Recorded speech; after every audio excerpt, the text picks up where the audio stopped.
का देवता एक बेहद ही आम सा खास सवाल कि आखिर क्या है इस किताब में, जिसकी इतनी दीवानगी भरी है, जिसको हर कोई देखो इसकी ही बातें कर रहा है। ऐसा कालजयी उपन्यास है जिसने प्रकाशित होने के समय तो ट्रेंड में रहा, बहुत चर्चित रहा। हिंदी साहित्य जगत का सबसे ज्यादा बिकने वाला, सबसे ज्यादा पढ़ा जाने वाला उपन्यास तो है। वर्तमान में भी नई पीढ़ी ने जब इसको छुआ, जब इसको पढ़ा, जब इसके परख को जाना, तब उन्होंने पाया कि कितना ही बेहतरीन उपन्यास है। प्रकाशित होने के बाद ही युवा दिलों की धड़कन बन चुके इस उपन्यास को आशिकों की बाइबल तक भी कहा जाने लगा। इसमें एक ऐसी प्रेम कहानी है जो कि एक अलग ही दुनिया की नजर आती है। सुधा और चंदर की बेहद साधारण से लगने वाली प्रेम कहानी जो कि कई मायनों में असाधारण है, क्योंकि इसमें एक ऐसा प्रेम दिखाया गया है जो कि वास्तविक जीवन में, हकीकत के धरातल पर ऐसा प्रेम देखने को नहीं मिल सकता है।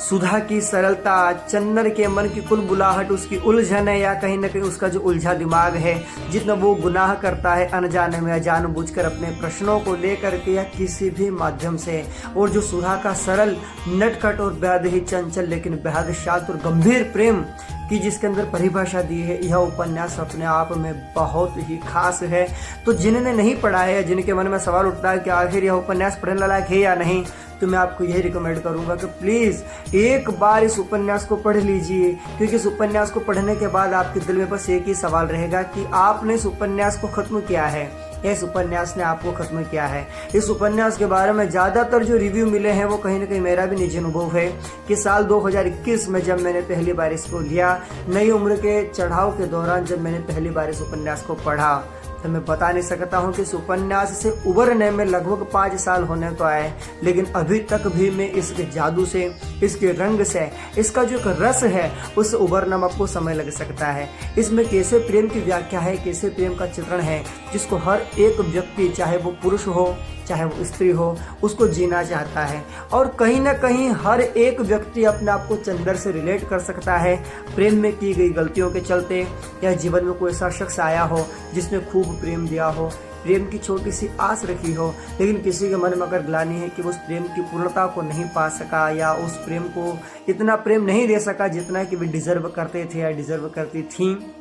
उन लोगों के लिए बेहतरीन उपन्यास है। धर्मवीर भारती जी ने यूं तो सूरज का 7वां घोड़ा, अंधा युगादि जैसे भी कई अच्छी महान रचनाएं की हैं, लेकिन गुनाहों का देवता अपने आप में एक क्लासिक कल्ट, अपने आप एक मास्टरपीस है। तो अगर आप उपन्यास में रुचि रखते हैं, या हिंदी साहित्य या किसी भी प्रकार के साहित्य को पढ़ना आपकी रुचि हो, या हो सकता है कि आपने अभी तक कोई भी उपन्यास नहीं पढ़ा है लेकिन आप शुरुआत बेहतरीन करना चाहते हैं, तो मैं आपको यही कहना चाहूँगा कि एक बार आंख बंद करके गुनाहों का देवता,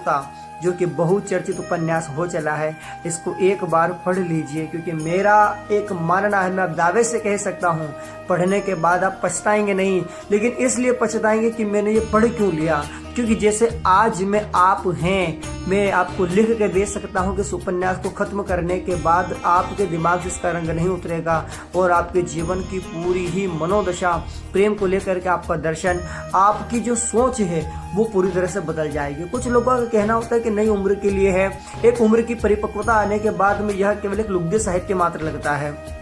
लेकिन मैं इस चीज से इत्तेफाक नहीं रखता। हाँ, ये कह सकता हूँ कि जब नई कच्ची उम्र होती है, अगर उस दौरान इस उपन्यास को पढ़ेंगे तो बेशक यह आपको बहुत ही अंदर तक छुएगा और आपके जीवन में एक ऐसा परिवर्तन लेकर आएगा जो कि हमेशा आपके जीवन में याद रहेगा, आपको हमेशा इसमें डुबो के रखेगा। मैं बता सकता हूँ, लिख के दे सकता हूँ पूरे विश्वास के साथ, पूरे यकीन के साथ, आप एक बार गुनाहों का देवता उपन्यास पढ़ लीजिए, आप जीवन भर याद रखेंगे कि आपने क्या चीज़ पढ़ी है। सो बिना किसी बात की देर किए हुए गुनाहों का देवता ये उपन्यास है, उसको पढ़िए। सुधा, चंदर, पम्मी, बिनती, इनके बेहतरीन कथानक, बहुत ही अच्छी लिखी हुई, बेहद सरल, साहित्यिक त्रुटियां इसमें हो सकती है कि साहित्य की जो परिपक्वता होनी चाहिए, धर्मवीर भारती ने खुद ने यह स्वीकार किया है कि हो सकता है कि साहित्य के जो तय मानक हैं लेखन के लिए, उपन्यास के लिए, जिन जरूरी तत्वों का, जिन जरूरी चीज़ों का होना जरूरी है, चाहे इसमें ना हो, लेकिन इसमें ऐसी कोई भी कमी आपको नज़र नहीं आएगी जो कि आपको पछताने के लिए मजबूर करें। यह एक ऐसा उपन्यास है कि आप पढ़ेंगे, प्रेम की नई परिभाषाएं गढ़ेंगे, और आपके मन में, आपके दिलो दिमाग में हमेशा के लिए बस जाएंगे चंदर और सुधा। धन्यवाद।